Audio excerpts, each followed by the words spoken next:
Hello fellas from the Files, Film Guru here. So I'm going to look at a particular film that came out in 2003 that I really enjoyed and just was able to revisit last night. And it's a film that I've gone back to a few times, but it's an interesting sort of movie where when you first watch it, it makes you feel one particular thing, and then when you see it again, depending on where you are in stages of life, you get a lot more out of it. Today I'm reviewing The Last Samurai. This was directed by Edward Zwick and stars Tom Cruise, Ken Watanabe and Billy Connolly. It really is the story of an American military advisor embraces a samurai culture he was hired to destroy after he's captured in battle. Aldrin, played by Tom Cruise, a battle-scarred and worn-out particular military man who was involved in a lot of the battles between Americans and the Native American Indians. And he sort of is scarred by the experience he had. He uses alcohol to mask the frustration he feels and the sadness and the regret that he has for what transpired. This film really floored me. It was powerful, it was well written, well directed. The acting was fantastic. For those people who don't like Tom Cruise or don't think he can act, watch this film. He's absolutely fantastic in this film and does a brilliant job. And I'm a big fan of Tom Cruise as an actor. Maybe not so much of his personal life, but him as an actor I really love. And I think he's absolutely brilliant in this film. Billy Connolly's funny and entertaining as usual. The real actor who steals the show is Ken Watanabe. I hadn't seen him in anything before this film, but he's so brilliant in it. In his emotion, in his ability to say so much with a look, and his quietness, and he's centered. And it was like he was born to play this character. It was like we weren't watching an actor play a character, we were watching a man. We were actually watching this Kazumoto as a person and him portrayed in such a way. And he does such a brilliant job. And there's some really powerful moments for him, especially at the end of the film. There's such a powerful moment between him and Tom Cruise after the battle that I really love. And he gives such depth and gravity to this particular character. And he blew me away in this film. I've started to become really interested in samurais and Japanese culture, so this film really spoke to me in that aspect. I follow Buddhism and a variety of other things, so there's so much in this, in the Bushido, where it's a samurai code, and I really loved every aspect of that.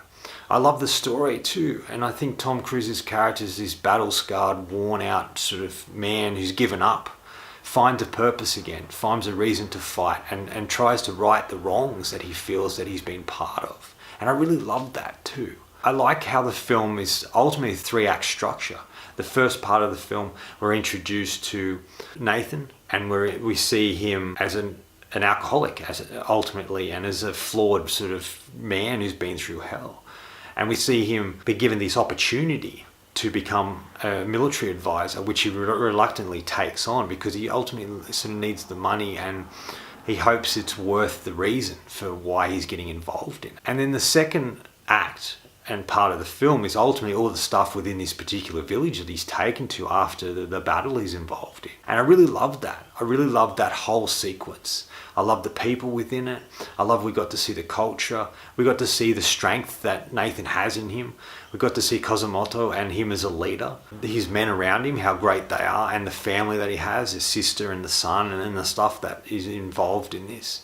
And it looks at how Nathan's character killed Kazumoto's sister's husband, and she has to take him in and take care of him, and that's really powerful moments and scenes between them. And it's a real connection and bond between her and the Nathan character. And I really liked that. I thought that was so beautiful. There were so many beautiful moments within these sequences in the village. There's a lot of voiceover with him writing in a book, and we get to learn what he's experiencing and going through. He gets to a point where he's starting to wear their clothes and starting to fight like them and be part of that. And he sort of is a little hesitant to leave because he's created such a family and such an interesting unit of people that he doesn't want to leave this village. And then the third act is him returning back to civilization, I guess, in a way. Returning back to what he'd known previous to his experiences with this particular group of people and the culture and people that he's respected and learnt from. And he sort of feels a bit lost when he's back in normal world, I guess. He doesn't know what to make of things. He doesn't feel like he fits in anymore. He feels like he's had an awakening and an understanding as part of this particular samurai group.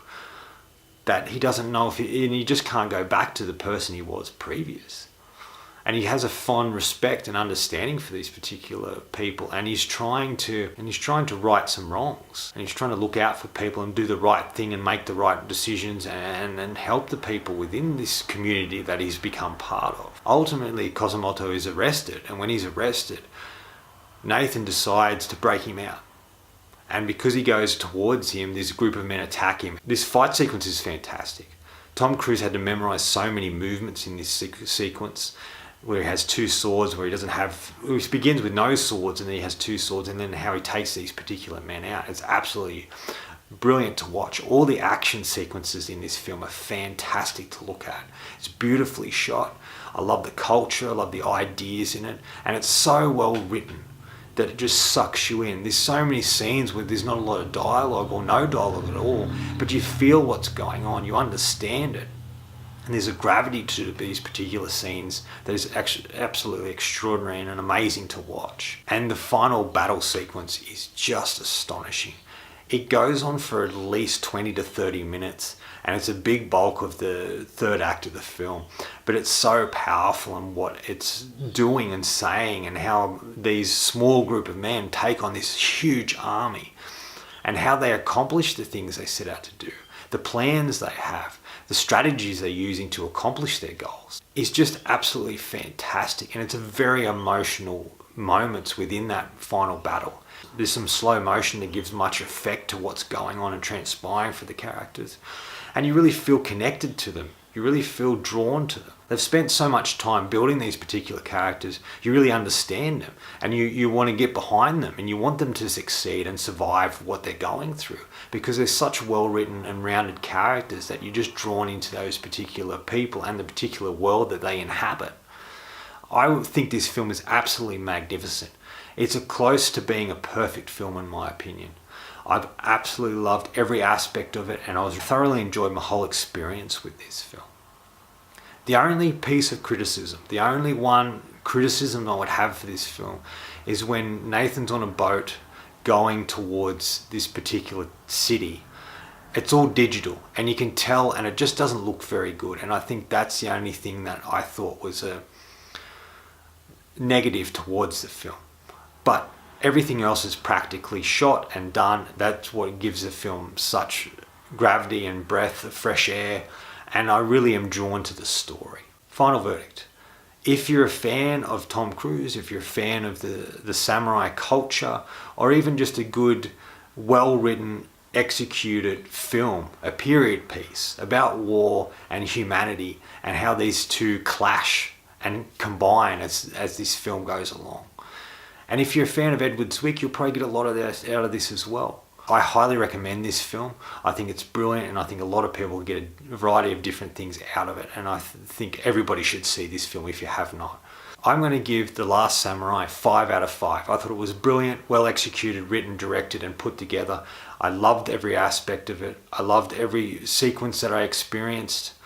And the story was absolutely fantastic to follow. I was wholly and solely invested in it completely, in the characters and the circumstances and in the story. And I think this is a great example of a film brilliantly put together and well made. It sort of fits in that sort of realm of other films like Dances with Wolves, Witness to a point, even Avatar, of how we see particular characters going into a world, and they're the eyes that we see the world through. Each one of these characters that take place in this film, who go into this world, are shaped and changed by their experiences. And we get to see a particular world or culture or group of people, and how they live, and how they experience life, and what's important to them and what's not important to them, and how they just interact with each other and the world and the environment around them. And I think this is a great example of that. And I absolutely love this movie. Anyway, that's all from me today. Thanks for watching. I hope you enjoyed this. And if you did, please hit subscribe down the bottom. Otherwise, until next time, enjoy the movie.